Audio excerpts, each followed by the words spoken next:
പ്രേമൻ എന്താണ് സംസാരിക്കേണ്ടതെന്ന് വെച്ചാ ഇവിടെ നിന്ന് സംസാരിക്കാം. അപരിചിതർക്കുള്ളതാണ് ഈ സിറ്റ് ഔട്ട്. എന്ന് തുടങ്ങി ഈ പരിചയക്കുറവ്?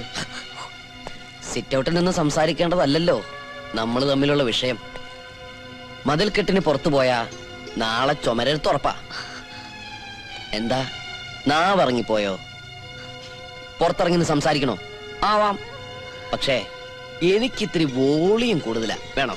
എന്താണ് നിങ്ങൾക്ക് പറയാനുള്ളത്? എല്ലാം പറഞ്ഞവസാനിപ്പിക്കേണ്ട കാര്യങ്ങളാ. അതിനു മുമ്പ് ഒരു പ്രത്യുപകാരം ചെയ്യണം. ഒരിക്കൽ രേണു എന്നോട് ആവശ്യപ്പെട്ടു ഒന്ന് മാനേജ് ചെയ്യാൻ.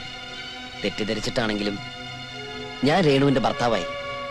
ബട്ട് നൗ തിരിച്ചെനിക്ക് വേണ്ടിയും ഒന്ന് മാനേജ് ചെയ്യണം. എന്റെ ഭാര്യയാകണം.